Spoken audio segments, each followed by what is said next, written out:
Yeah, fellow teacher, we are now going to talk about answering techniques.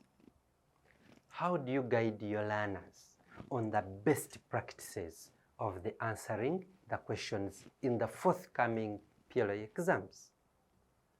1. I'll begin with the first bit of it, that's handwriting. Always encourage your learners to use the best handwriting possible. This handwriting is in two forms. One, letter formation. Okay? Look at this. A child writes S, but it's like 5. A child writes 5, but a 5 is like S. A child writes 8, but this 8 is more of a 0. Letter formation, especially as we prepare for this final lab. If you're having such children, deny them a mark so that they put their handwriting better or they make it better. 2 is word formation. In terms of word formation, 1, we have words that are considered to be a 1 word. We have words that are considered to be 2 words. For example, waterfalls. Is it a 1 word or 2 words? So as a teacher, what are those words? Are you prioritizing? Are you giving these learners so that in terms of handwriting, they are writing them in the right way? Then the word separation. Look at this. The child was trying to write the word lawn. L-O-A-N. But in turn, the child wrote the word ban because letter L and letter O are put together. So how do you guide your learners to separate those letters so that they are not far apart, but they are not even too squeezed? It's very, very important. Handwriting.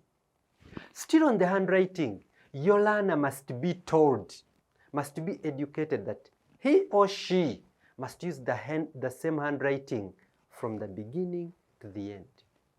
We have learners who write very well at the start of the exam. But when it comes to the middle of the exam, this child feels like he's tired or maybe, and the handwriting changes. Therefore, that's a sign of malpractice. That's a sign of impersonation. Maybe another person has helped this learner. So how do you guide your learners as a teacher to see to it that they are using the same handwriting throughout? Use of the same ink. I know as these learners are going to do their PLE, they will be having a variety of pens. They have blue, they have black, they have compo, they have Bic, they have, name them Nataraj, they have nice clear, they're having different pens. If a child is writing a paper with blue ink, let it be blue all through. If this child is using blue ink of Bic, let it be blue of Bic throughout. If this child is using a fountain pen, let it be a fountain pen throughout. Guide these learners, dear teachers, to see to it that they use the same ink so that as the examiner is marking, is seeing the same child, the same ink, the same handwriting flowing. I'll talk about crossing. One of the instructions is that avoid unnecessary crossing. Actually, they say unnecessary crossing may lead to loss of marks. Because of that instruction, 1, some children fear to cross. 2, some children try to hide whatever mistake they've made. It's not criminal for a child to make a mistake. Guide your learners.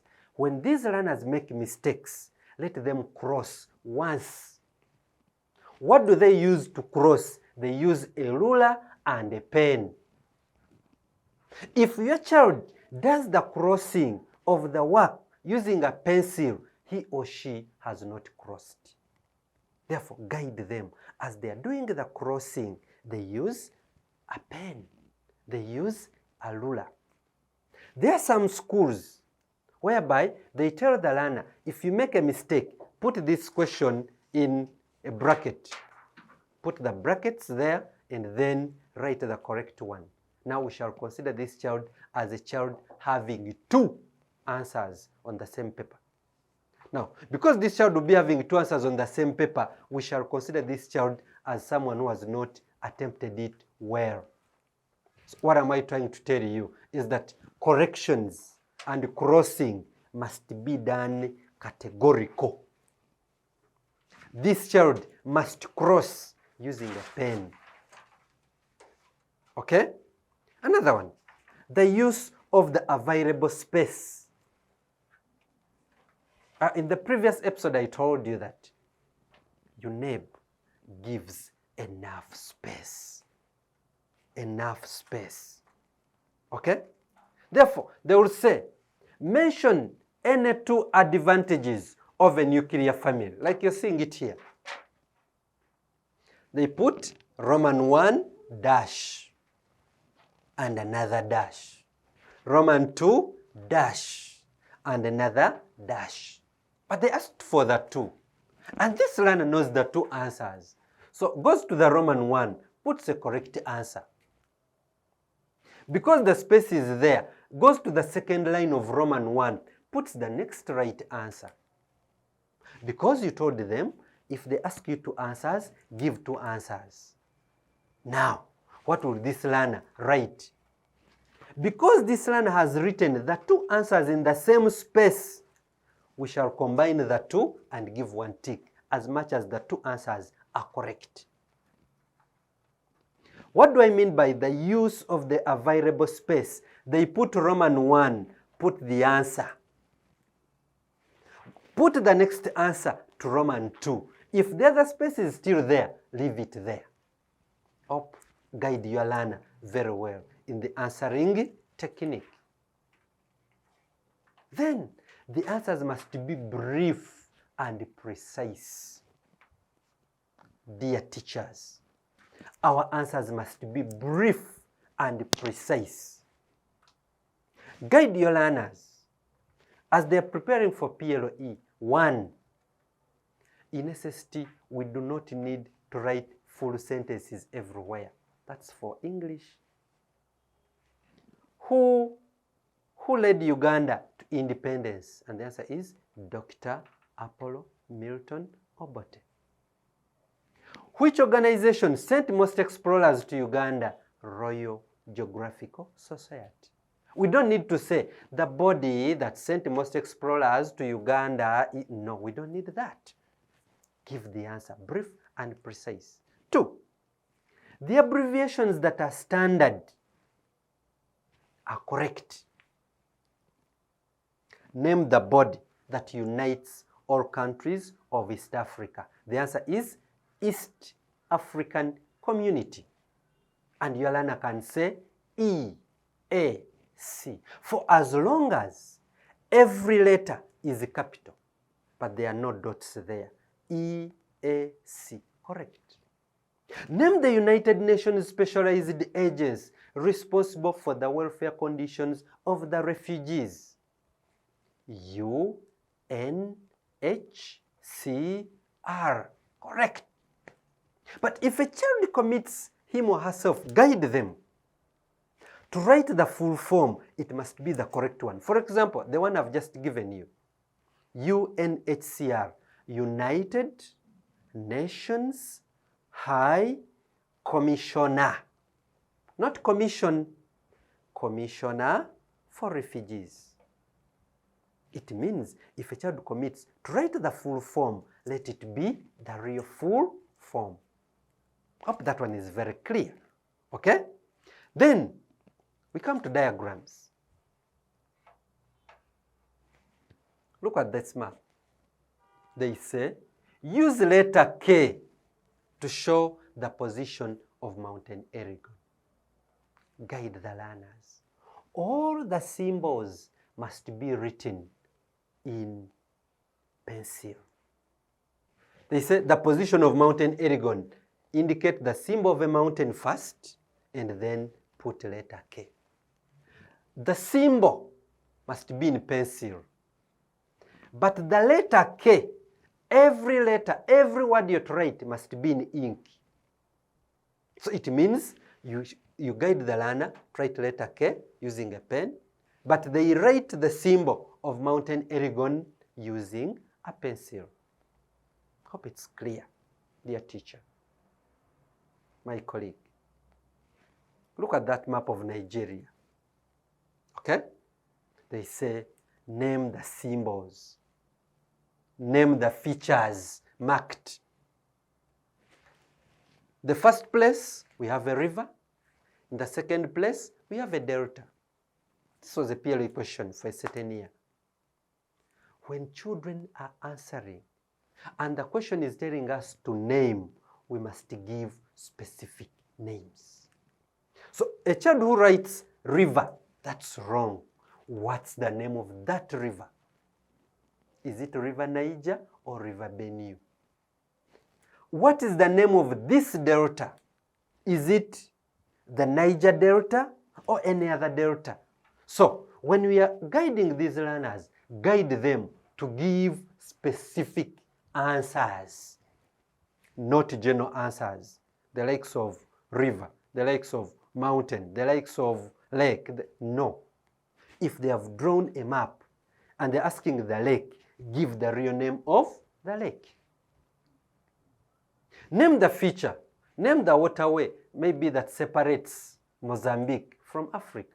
And somebody tells you a channel. No. What's the name of that channel? It's called Mozambique Channel. Hope it's clear.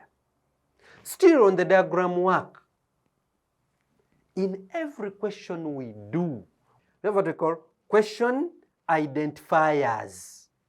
What are these question identifiers?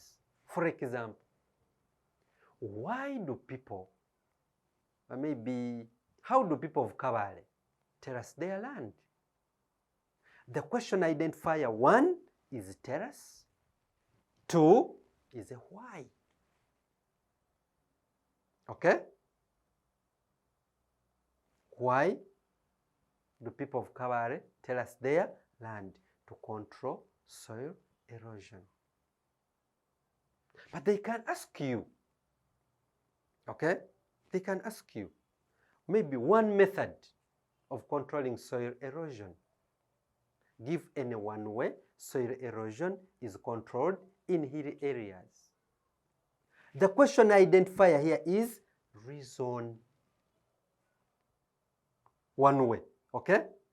By terracing, by contour plowing, by strip cropping. Then they can ask the same question. Why do people of Kabale terrace their land? Are we together?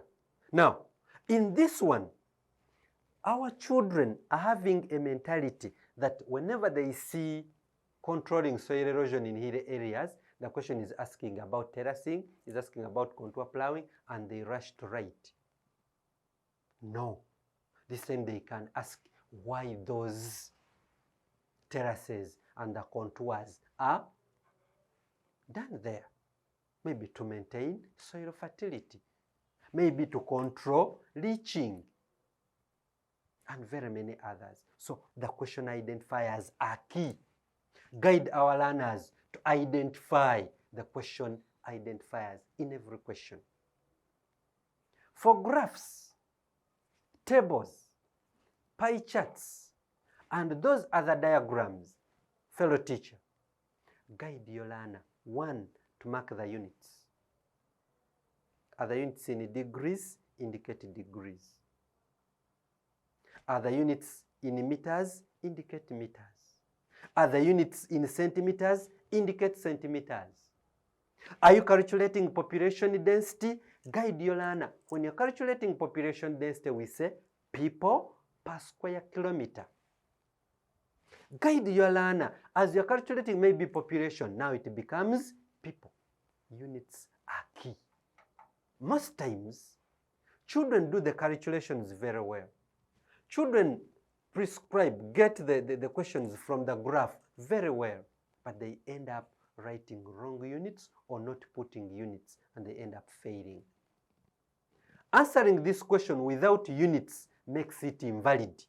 Therefore, units are key as you are preparing candidates for the final app. Talk about STEM questions. Okay? For example, I'm going to quote a PLE question. Part A was saying they drew a map of Africa. And they said, name the island X. Because the island was in Indian Ocean, children gave different answers. Madagascar, Comoros, Seychelles, Mauritius, Zanzibar, Pemba. They wrote very many answers. It came to B. Actually, B was not even connected to A. They were asking about the equatorial climate. Now, C. How is the island named in A above important in the history of Buganda and Bunyoro kingdoms? What do you think the island was? The answer was Seychelles. Most children rushed, crossing Zanzibar to Seychelles, crossing Madagascar to Seychelles, and very many others. Now, what impression are you giving to this person that is going to mark you? That the whole class forgot at the same time and remembered at the same time? They forgot the same answer and remembered the same answer at the same time? That's a sign of malpractice. Do not expose your learners, do not expose your school to that kind of malpractice. Or maybe to be a suspect case. What should learners do? They are what we call STEM questions. These learners must know that from question A, I read question B, I read C, I read D, then I begin answering the whole question. You never know. The answer for B is in A. The answer for C is in B. It's very important in order to put these questions together. Guide your learner to read through the question before answering this question. They read through A, they read through B, they read through D, they read through, then they give the valid answers. 2, there are STEM questions. For example, name the major rebellion that was staged in Tanzania or in Tanganyika. And the child writes, Mau Mau. Mau Mau is wrong. What is that rebellion? Maji rebellion. But part B says, mention the major cause of the above rebellion. And the child says, forced labor, forced cotton growing. Forced cotton growing is a correct answer for the Maji rebellion. But this child had written Mau Mau rebellion. Therefore, there are questions that are STEM questions, whereby when you fail A, you will automatically fail B. But most questions in SST, A is independent, B is independent, C is independent. But when a question comes and is referring to A above, is referring to B above, get to know that that's a STEM question. A child must have passed A in order to pass B, and you pass C. I hope we've got this guidance clearly. Okay? We come to RE. Learners are free to answer questions of their choice. On number 36, a learner is free to read either and or. Pick the easiest number. You're looking at the answering technique. How do we fetch marks out of this paper? These are the techniques. Write well. Read the instructions. Okay? Use the correct symbols and use the ink and the rest like we've put. Put the units. If you read either is hard Or is okay. 36, do or. You got 37, you read either is okay or is hard. Go for either. What am I trying to tell you? That a learner in RE is free to answer either or either, depending on the question. However, this learner must not answer the two on the same question. If it is 36, either is doable or is doable, and both of them are doable, a learner is not supposed to answer both. You answer both, you get rubric. Therefore, guide your learners, fellow teacher, that when it comes to RE, it's not a must that if you begin with either, do either or through. That's wrong. That if you're a Muslim, do or through. That's equally wrong. Go on picking the easier part. Then the RE of section B. If you attempt number 51 either, A is okay, B is okay, C is hard, D is hard. Then you say, because they said you can attempt either and attempt or, now you go for A, you go for A, you go for B. When it comes to C and D, you go to or. That's rubric. If you do 51 either, do the whole of it. If you do 52 or, do the whole of it. So it means you don't do bits of a number and you do bits of another number. Final about the answering technique, fellow teacher. Guide your learner that they should leave no question unanswered, whether they know them or not. Let your learners try every question, apart from the RE questions where you're given the alternatives. Let them try. They do either, they do all, they do all SST questions. Let them leave no gaps. You never know. By God's luck, this learner may get a chance. Maybe the examiner is tired and is giving ticks. So, let them not give a room for someone to think that your learners are weak. Your learners cannot answer those questions. Let them answer all the questions. I think we've learned something about the answering techniques. How can we guide our learners on the best practices of answering? Then there are questions, like I told you, from the question identifiers. Teach the learners. If a question is talking about how do you approach it? If it is a why, what do you begin with? We usually don't begin answers with conjunctions. Why this? Then you say, because this. That's wrong. But we can begin an answer with a pronoun. Why is John Speke remembered in Uganda's history? He was the first European explorer to enter Uganda. They put John Speke, you've used the he, tick. Why are trees planted in the school compound? And someone said, for shade, tick. You don't need again to say trees. You can say trees provide shade. Another can say for shade. Another, so we can use pronouns. However, where there are two nouns, you are not supposed to use two pronouns. Let me give you an example.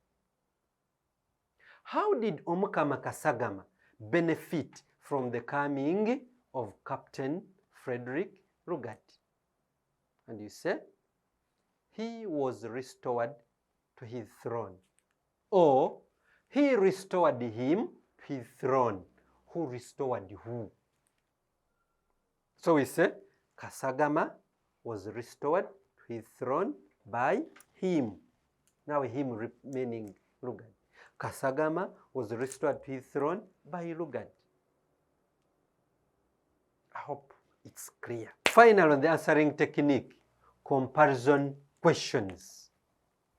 Whenever you meet a question that calls for comparison in your answer, you must compare. Guide your learners. Guide your learners. Guide your learners always to compare. Give one advantage of air transport over road transport. air transport is fast. Yes, air transport is fast, but the question was a comparison question. In your answer, you must compare. Air transport is faster than road transport. Tick. Air transport is faster. That's already a comparison. Okay. Therefore, for questions that call for comparisons in your answers, guide your learners to compare. My fellow teacher, I hope you've enjoyed this bit of the answering technique. Until we meet again in the next episode, and I believe it will be beneficial to you.